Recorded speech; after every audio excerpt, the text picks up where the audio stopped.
Сәлем достар. Бүгінгі кинотаймда 2009 жылы жарық көрген Ворона. Продолжение фильмі.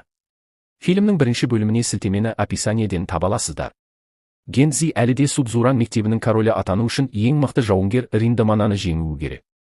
Бірақ бұл жолы Спид те оның жолына кедергі болды. Осы уақыт ішінде мектеп одан сайын сұрықсызданып, кәдімгі қылмыскерлердің ордасына айналғандай көрінеді. Түзеу колониясынан Каваниси Нобору есімді жігіт босап шығады. Ол бірден мектептегі соғыстардың бірінде өзі пышақтап өлтірген адамның қабіріне барады. Ол адам Хосен мектебінің басшысы болған. Енді оның өлімінің кегін бір топ тақырбасты бұзаққа қайтармақ. Каваниси олардан қашып, Сиридзаваның бандасындағы жігіттердің артына тығылады. Тақырбастар ештеңе істей алмайды. Өйткені Хосен мен Судзуран мектебінің арасында бір-біріне шабуыл жасамау туралы келісім бар. Ал Ворона өздерінің жолдасын, ол бұл жерде енді оқымаса да жауларына ұстап бермек емес. Жанжалға Гензидің жеңіске жеткен бандасының басшылары да араласады. Судзуранның королі көп ойланбастан жұдырығын іске қосып, осылайша 2 жылға созылған бітімді бұзады. Енді оның барлық салдарын өзі шешуге тура келеді.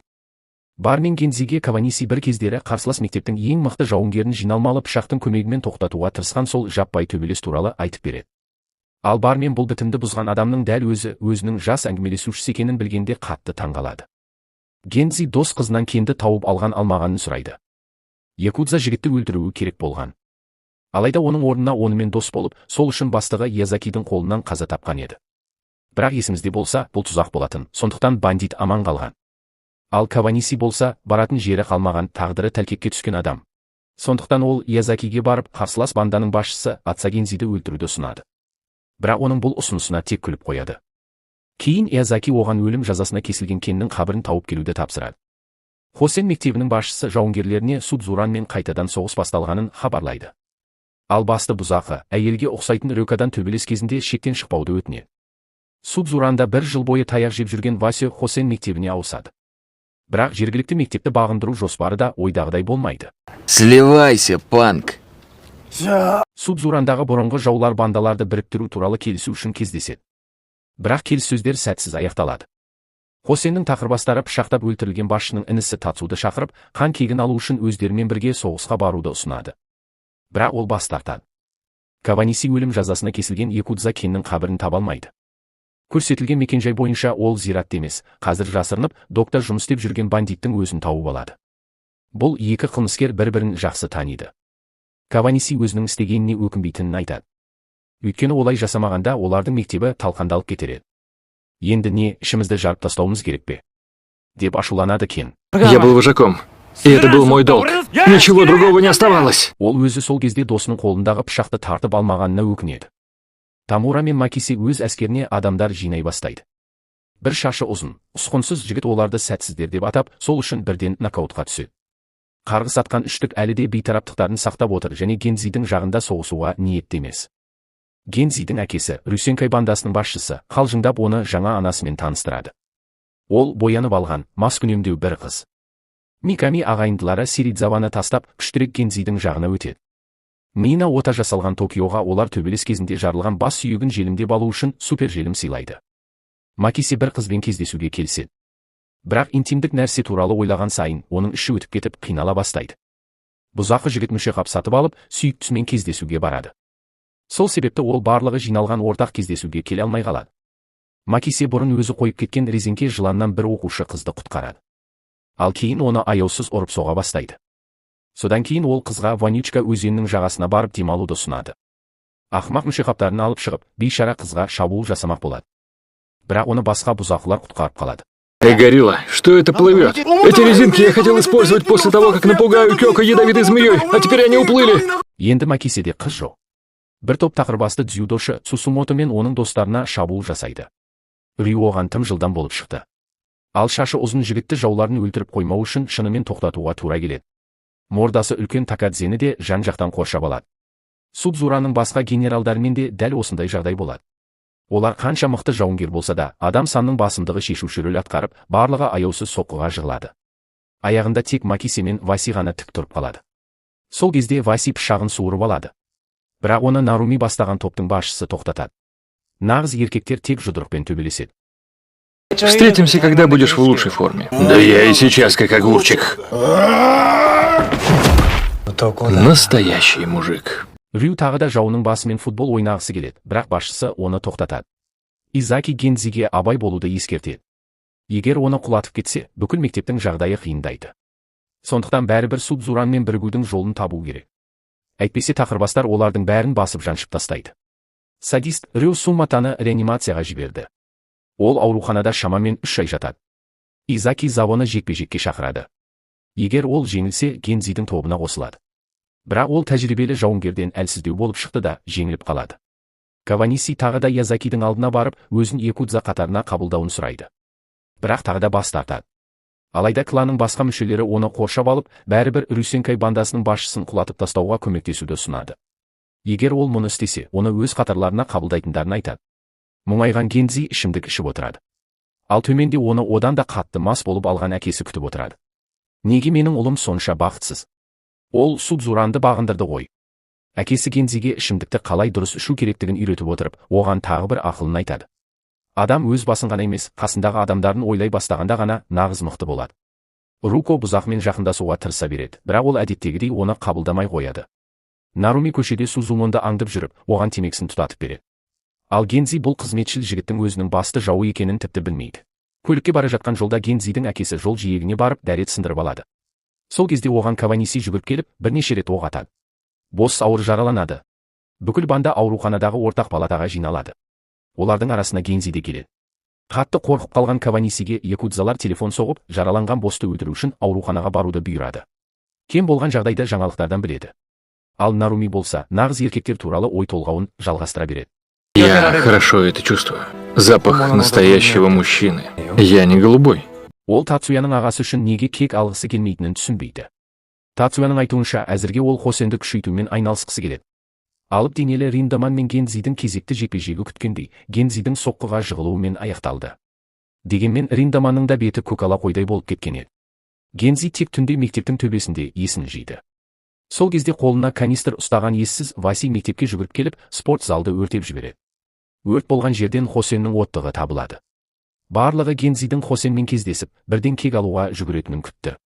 Бірақ әкесі жараланғаннан кейін, мұның бәрі ол үшін бұрынғыдай маңызды емес еді. Онымен Токио жағаласып, бірнеше рет ұрып, бас сүйегінде тесік болса да, өзіне жауап ретінде соққы беруін талап етеді. Бірақ Сиридзава бұған жол бермейді. Кейін ол Гензиге Судзураның өзі келгенге дейін бір тұтас болуға шақ қалғанын, ал оның мектепті бөлшектеп жібергенін айтады. Мектепті басқару үшін тек күштің болуы жеткіліксіз. Матоба Васиді жасаған әрекет үшін сабап тастайды. Осы кезде Гензи өзінің генералдарымен бірге Хосенге келеді. Ақыры ол Нарумимен танысып, ертең мектептер арасында үлкен шайқас өтетінін жариялайды. Енді Судзураның барлық күшін жинау керек. Бұл дегеніміз, жаңадан келгендерді де көндіру қажет. Гензи мектептегі барлық оқушыларға дауыс зорайтқыш арқылы үн қатады. Ол әрқашан әкесінен асып түскісі келгенін және қазір әкесінің ішіне оқ тиіп, ауруханада жатқанын айтады. Енді ол әкесінің берген кеңесін пайдаланғысы келеді. Әр адамның өз жолы бар, және ешқашан тоқтап қалуға болмайды. Ертең ол Хосенге қарсы соғысқа аттанады, және оған әрбір оқушының күші қажет. Қатты қорқып қалған Каваниси ауруханаға келеді. Ол бір палатаға бір топ бандиттің кіріп кеткенін көреді. Ішке кіріп тапаншасын шығарып, Рюсенкай бандасының басшысына кезейді.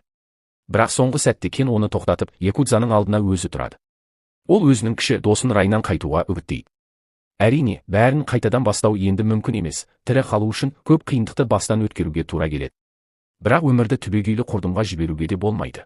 Ол жігітке көмектесуге дайын, бірақ алдымен қаруын түсіруі керек. Каванисиді бірден ұстап алады. Сонымен бірге жау кланында болған Кенді де тұтқындайды. Кенет босс есін жияды. Ол өз өмірін құтқарған үшін Кенге алғысын білдіреді. Сол үшін оны босататын болады. Мектептің ауласына бар болғаны 40 жауынгер жиналды. Тақырбастар оларды әбден соққыға жығып қойған еді.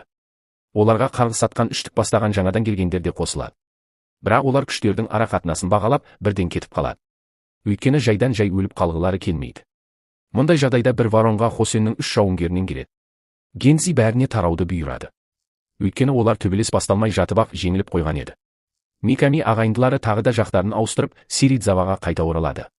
Олар Токиоға супержелімді бәрібір қолданып көруді сұнады. Барлығы Гензидің жалғыз өзі бәріне қарсы шығуға шешім қабылдағанын түсінеді. Стадионда оны 100-ден астам тақырбасты жауынгер күтіп алады. Гензи жүгіріп барып, қалың тобырдың ішіне кіріп кетеді. Біраз уақыт төбелесіп, ол қосымша күштердің келуін күтеді. Оның адамдары бір жақтан, ал екінші жақтан Сиридзаваның әскері келеді. Миками ағайындылары Токионың өзіне тауып алған дулығасын көріп, оған риза болады. Ну и кто здесь наехал на нашего босса? Сонымен Сиридзава ақыра Гензидің Судзураның бастығы болғанын мойындады. Жас Тацуя қырғынға қатысқысы келмей кетіп қалды. Қара киінгендер мен ақ киінгендер араласып кетті.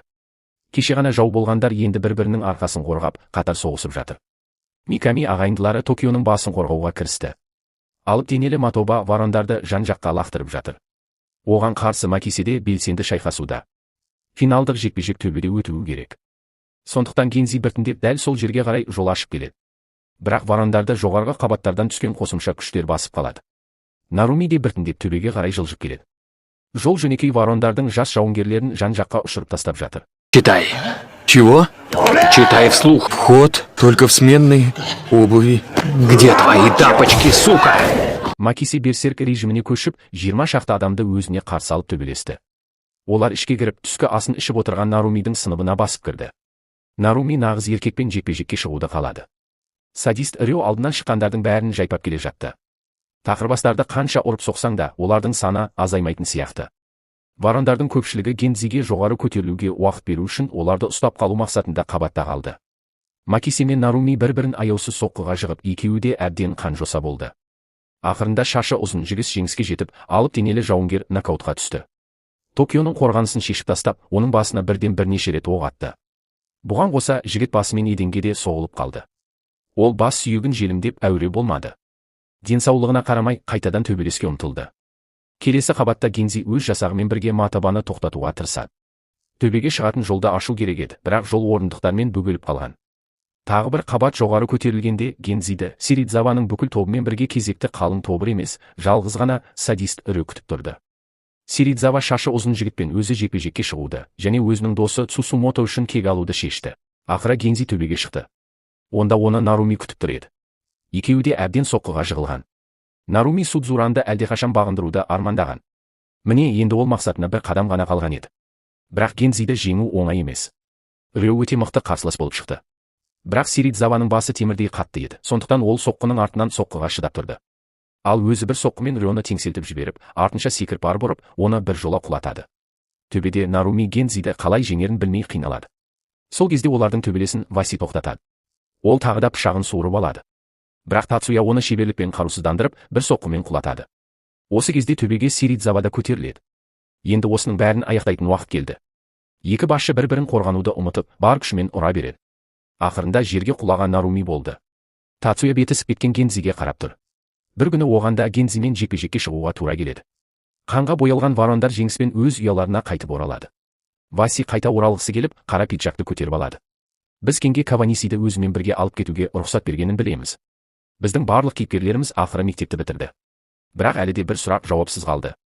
Гензи Риндаманды жеңе ала ма? Бұл оның соңғы мүмкіндігі. Ал Сиридзава ақыра Гензиге бәстік еді.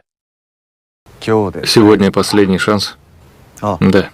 Решил сделать себе подарок на выпускной. Бірнеше соққыдан кейін қызыл шашты алып жауынгер алғаш рет тізерлеп отырды.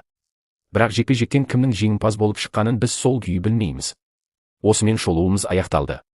Фильм ұнаған болса, лайк басып, арнаға тіркеліп, біздің шолуларымызды қай қаладан қарайтындарыңызды пікірге қалдырыңыздар. Келесі кинотаймда кездескенше.